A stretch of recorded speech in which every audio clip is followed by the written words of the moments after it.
Now, there's so much drama in Nigerian politics, so many twists and turns that come with it, that sometimes you can go all giddy in attempting to keep up. Well, as you heard a hot second ago, in the last few days, heads have been in a whirl, and the gossip has been absolutely bitingly brutal in the Obi-dient movement and beyond, as another bombshell drops in the trek towards Anambra 2025 and Aso Rock 2027, the defection of one of Peter Obi's closest allies, Valentine Ozigbo, to the APC, an unexpected detour that's caused a firestorm. So how much of a hammer blow will his divorce be for Peter Obi and his supporters? Well, for reaction, I'm joined now in the studio by Nana Kazaure, head of the Obi-dient Movement's Strategic Communications and Media Directorate. Thank you very much indeed for coming in. Thank you for having me. And good to see you. I think it's the first time I'm seeing you in 2025. Absolutely. So a jolly happy new year to you. Happy New Year. Happy Valentine. Pun intended. Yes, and so on. How surprised were you by Valentine Ozigbo's defection? Oh, there had been rumors swirling around that he was becoming a bit, Disgruntled? Yes, not well. Wanting to move, disaffected and wanting to move on. And like he rightfully told you, he himself and Excellency Peter Obi did have, they had to sit down and talk it out. They had to go back and forth. And it's unfortunate, that the political environment in Nigeria doesn't seem to be able to give people the impetus to stay where they have said they had their values.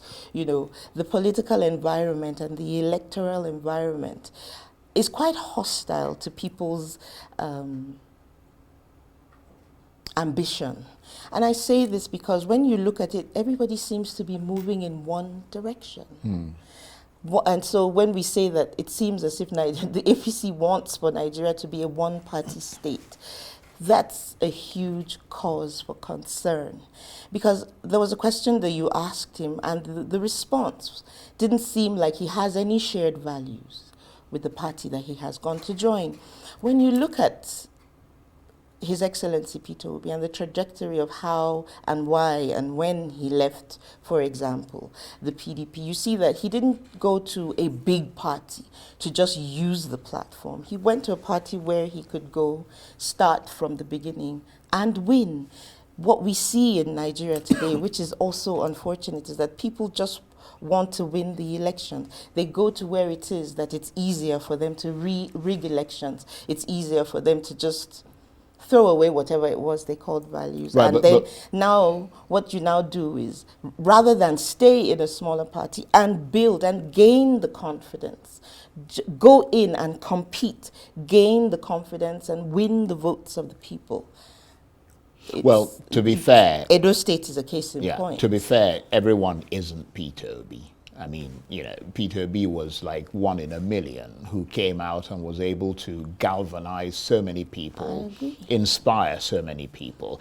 But just measuring the effect and the impact of Valentine's defection, one member of your Obi-dient movement said that it was like a blow to the head and a punch in the gut. I mean, does that accurately reflect the mood following his defection? I'll say this.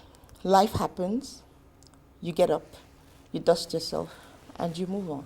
Yeah, but did it hurt? Of course it hurt. Right. In real life, for example, after what happened, I probably wouldn't speak to him again. But politics is teaching me that I should see him, we would still be civil, we would still... So we had a bit of banter, at backstage. But we're moving on. His defection is not going to affect the Obi-dient movement in any way, shape, or form. He's just one person. And I mean, you're quite close to your principal, Peter Obi. I mean, you head his Directorate of Communications, Strategic Communications, Media in the Obi-dient movement. I mean, does he feel disappointed, let down, or worse, betrayed? He's human. And I'm sure he would have gone through those emotions. But because he's a leader, he didn't show that. All he did was galvanize for us to, keep pressing on. We have a vision, we have a mission. There is an agenda to bring him on again in 2027 to rule this country. And when he comes to rule, he'll be a president for all of Nigeria, for every single Nigerian. So I'm sure it must have bothered him, but not so much. But I mean, you're a politician yourself, so let's be very, very clear. I mean, Valentine's decision, when you assess it based on the things you said about the political terrain in Nigeria, I mean, it comes across as a politically pragmatic decision. After all, I mean, we are told that Peter Obi himself is considering his options with the Labour Party ahead of 2027. Mr. Ozigbo clearly doesn't feel he has a good chance of either getting the ticket in Anambra State under the Labour Party, or if he does, winning the governorship election under Labour. So for him, the combination of his evident popularity in the state, coupled with the power of the APC that's radiating from the center, perhaps gives him a better chance of winning both the APC ticket and the governorship tussle. I wish him all the very best. That's all. I wish him, there's nothing, what more do you want me to say? Well, I mean, you can say it's up to you how you respond. I have nothing else to say. Meanwhile, presumably you'll have something to say about this. The Labour Party continues to limp along amid a welter of internecine battles. I mean, are you yourself still even in the Labour Party? Is Peter Obi still in the party, or is it now for you all about the Obi-dient movement? I'm still a member of the Labour Party. His Excellency Peter Obi is still a member of the Labour Party. You've not heard that we've gone anywhere yet. And yes, it's about the Obi-dient movement, because there is a movement. The man himself, wherever he goes, there are people who keep coming on to join us. There are many people who are so disillusioned with whatever is happening with the government right now. And so, yes, it's about the Obi-dient movement, because we are a collective who have shared values, who want to see Nigeria grow, who want to see our country better. And that's why you see whatever... Well, you don't have a monopoly on wanting to see Nigeria get better. No, we don't, but then I speak for the Obi-dient movement, and so that's what I'm doing. Well, I mean... it's not about having monopoly over whether, it is what we want. It is our fundamental human right as Nigerians to want that. I mean, we want to see people come out of poverty.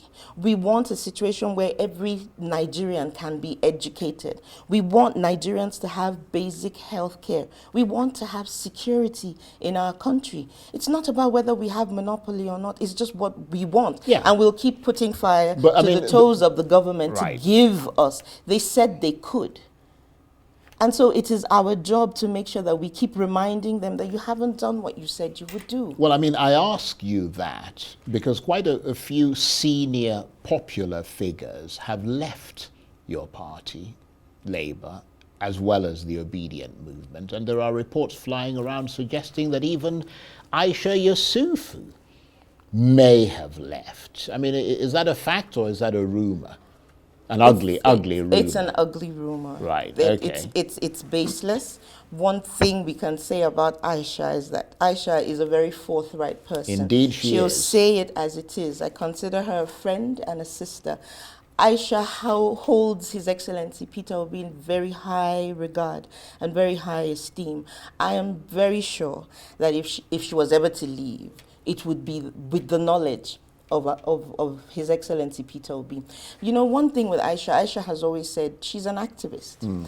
And she has always said even in 2027, she will choose whom she deems fit and best to run for office. Aisha had always even said that at a point in time, when Peter Obi wins, she wouldn't want to be in his cabinet. She would like to be, front and center and holding him accountable to all the things that he promised he would deliver when he was campaigning. So that's the person of Aisha Yusufu.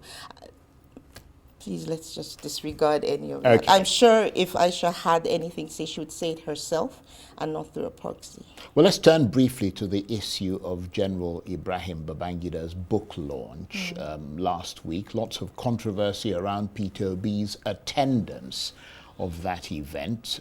Many people felt he should have called out what they say was one of the destroyers of Nigeria. That's a direct quote from someone who was writing on Twitter. They said that's what Mr. Obi should have done rather than celebrating him. What's been Peter Obi's reaction to all that? There's a freedom of association. He was invited to the event. His Excellency Peter Obi is somebody who has a very high respect for people in leadership. And he's one person that always says, even if you don't agree with some of the things that happened, you must learn from either the positive and as well as the negative. Whether we like it or not, the man, General Ibrahim Badamasi Babangida, is part of Nigeria's history. His regime is part of Nigeria's history. It's foolishness to take out the history of Nigerians away from even schools. It's unwise for a man like Peter Obi not to have attended the book launch. He's not the writer of the book. And he had an opinion, which if you follow Peter Obi, you know that he's a businessman and a politician. And so when he spoke, he mentioned that it wasn't all bad during Babangida's time. And so when what he said was that the banking sector and it was about the banking sector. He talked about the economy, the impact he had on the economy. It had its pros and it had its cons. Nobody can, tie the noose on Peter Obi's neck because he had a genuine opinion about an ex-president of Nigeria. We had other men of repute, other notable Nigerians there. Why is it just a problem that a man like Peter Obi was at an event that he was invited to? If you know Peter Obi, he's somebody who likes to go for book launches, anything that has to do with education, anything that has to do with pulling people out of poverty, to alleviate the pains that Nigerians are going through in the capacity that he can, using his influence. He does it, and he does a good job doing it. I see no reason, absolutely no reason why anybody would be upset that he had an opinion and reviewed his opinion and viewed that same opinion.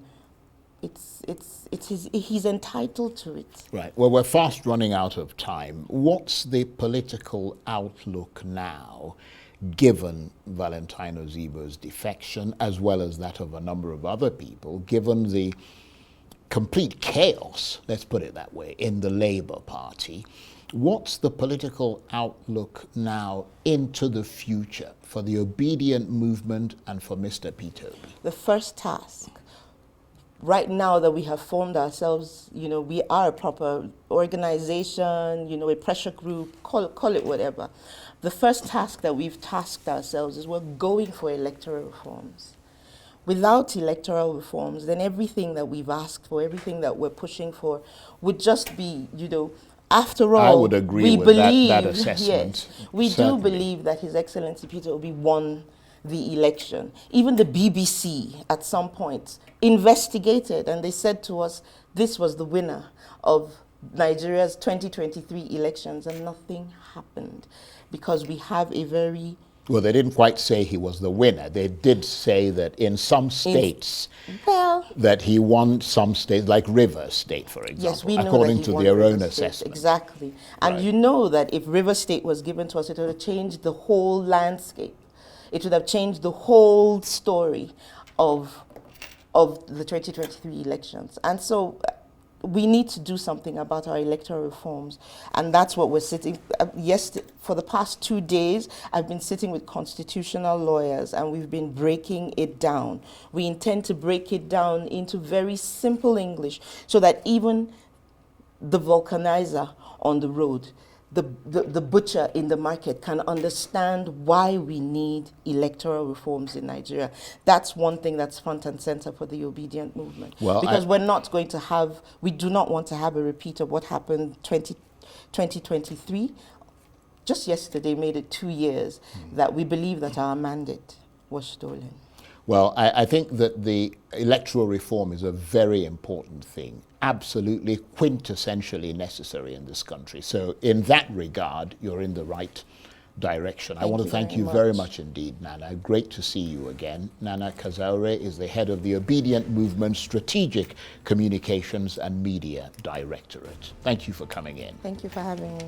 That's it for this edition of Arise Prime Time. Join us again tomorrow from me and the entire team here in Abuja. Bye-bye, and thank you for watching.